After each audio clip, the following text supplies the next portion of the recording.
Hello and welcome back to trash talk. இன்றைக்கி வந்து ஒரு ரொம்ப முக்கியமான டாபிக் பற்றி நான் பேச போகிறேன். ஆல்ரெடி இதுக்கு முன்னாடி சீசன் இதை பற்றி பேசியிருப்பேன்னு நினைக்கிறேன்.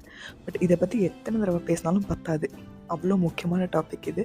ஸோ அதை பற்றி தான் இன்றைக்கி பேச போகிறேன். அது என்னென்னா, நம்ம எப்படி நம்மளை நல்லா பார்த்துக்கிறது, including physical health, mental health, emotional health, grooming, இது எல்லாத்த பற்றி தான் இன்றைக்கி பேச போகிறேன்.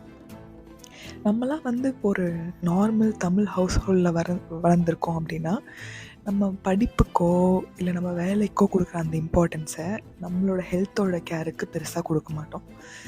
அது ஒரு பழகின விஷயந்தான். இப்போது உடம்பு சரியில்லை அப்படின்னா மாத்திரையை போட்டு வேலைக்கு போயிடுவோம். ரொம்ப முடியல, ஒரு 2 நாள் 3 நாள் இல்லை 1 வாரம் மாத்திரை போட்டும் சரியாகலைன்ற பட்சத்தில் மட்டும்தான் ஹாஸ்பிட்டலுக்கே போவோம். இதெல்லாம் வந்து நார்மலாக நம்ம வளர்ந்து வந்த சூழ்நிலையில் நார்மலாக இருந்த ஒரு விஷயங்கள் தான் இதெல்லாம்.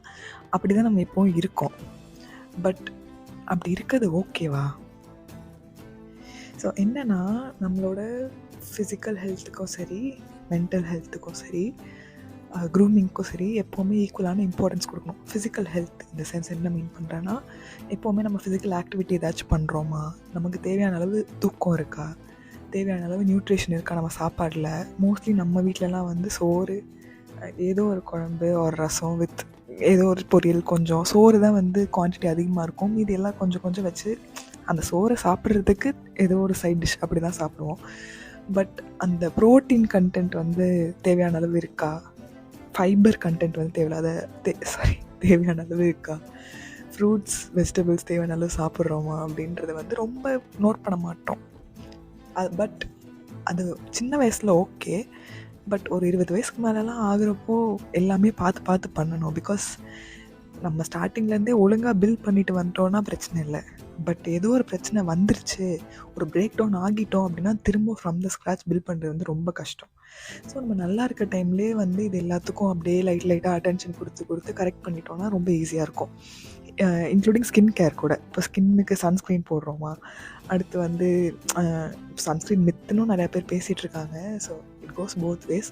பட் உங்களுக்கு நீங்கள் கான்ஃபிடெண்ட்டாக இருக்கிறதுக்கு என்ன தேவையோ அதை நீங்கள் பண்ணணும்.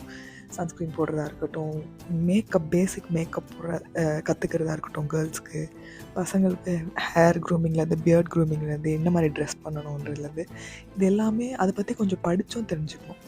அதே போல் என்ன மாதிரி இடத்துக்கு என்ன மாதிரி ட்ரெஸ் பண்ணணும், இப்போ ஒருத்தங்க வீட்டுக்கு போகிறோன்னா என்ன கொண்டு போகணும், எந்த ஈவெண்ட்டுக்கு என்ன கொண்டு போகணும், இதெல்லாம் வந்து ஒரு பேசிக் எட்டிக்கெட் தான். பட் இதை பற்றியுமே எனக்கெல்லாம் இங்கே இப்போ நான் அப்ராட் வந்ததுக்குன்னு பேசலை.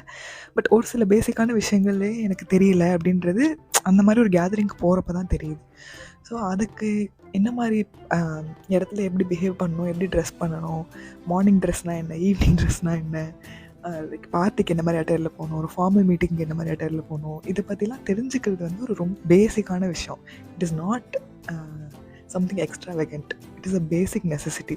பட் அந்த மாதிரி விஷயங்களே வந்து நிறைய இடத்துல எனக்கு தெரியலன்றது இப்போ தான் லைக் நிறைய இடங்கள் பார்த்து 4 பேர் பார்த்து பேசுகிறப்ப தான் வந்து எனக்கு ரியலைஸ் ஆகுது.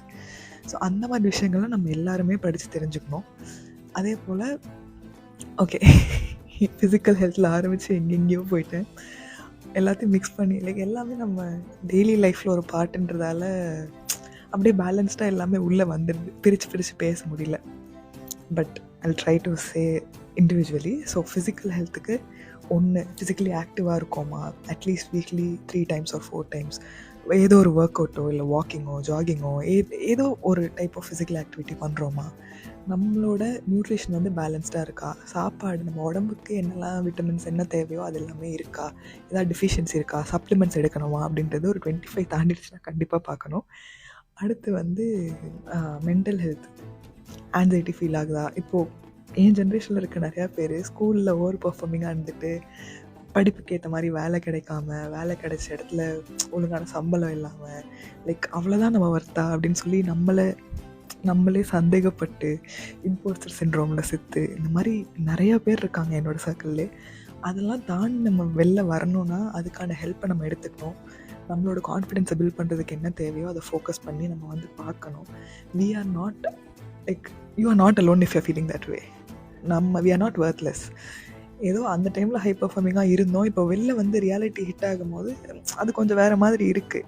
பட் அதை எப்படி ஃபேஸ் பண்ணணுன்றதுக்கு நம்ம ப்ரிப்பேர்டாக இல்லை.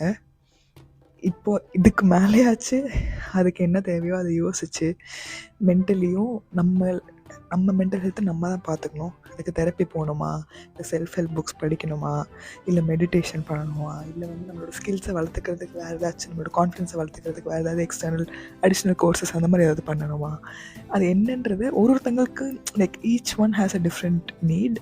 ஸோ நமக்கு எது கரெக்டான தேவையோ அதை நம்ம பார்த்து நம்ம தான் அதையும் சரி பண்ணிக்கணும். Last but not the least grooming நான் தான் இதுக்கு முன்னாடி பேசுனதே கவர் பண்ணேன். எந்த இடத்துக்கு எந்த மாதிரி ட்ரெஸ் பண்ணணும், ஸ்கின்னில் ஏதாச்சும் இஷ்யூஸ் இருந்துச்சுன்னா அதுக்கு டாக்டரை போய் பார்த்து அதுக்கு என்ன ட்ரீட் பண்ணணுமோ அந்த மாதிரி ட்ரீட்மெண்ட் எடுத்துக்கணும்.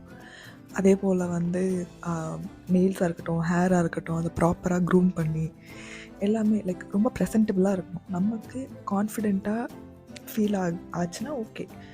ஸோ அந்த மாதிரி கான்ஃபிடென்ஸ் வர அளவுக்கு என்ன மாதிரி க்ரூமிங் தேவையோ அது நம்ம அதுவும் அதே எல்லா விஷயமும் இட் இஸ் வெரி சப்ஜெக்டிவ். ஒரு பர்சனோட நீட்ஸை பொறுத்து, ஒரு பர்சனோட மைண்ட் செட்டை பொறுத்து மாறும். ஸோ உங்களுக்கு நீங்கள் கான்ஃபிடென்ட்டாக இருக்க எந்த அளவுக்கு க்ரூமிங் தேவையோ அந்த மாதிரி க்ரூமிங் பண்ணிக்கோங்க. அதுக்காக க்ரூமே பண்ணலனாலும் ஷாபியாக இருந்தாலும் எனக்கு பிரச்சனை இல்லை, நான் கான்ஃபிடென்ட்டாக தான் இருக்கேன்னு சொல்லிட்டு ஏதோ ஒரு முக்கியமான இடத்துக்கு ஷாபியாக போய் நிற்கிறது ஒரு நல்ல விஷயம் கிடையாது. ஸோ அதுவுமே எங்கே எப்படி நடக்கணுன்றதை பார்த்து தெரிஞ்சு படித்து புரிஞ்சு நடந்துக்கோங்க. அதுதான் இன்றைக்கி சொல்ல வந்தேன். அடுத்த வாரம் இதே மாதிரி வேறு ஒரு நல்ல டாப்பிக்கோடு வரேன். அது வரைக்கும் டாட்டா, டேக் கேர், பாய் பாய்.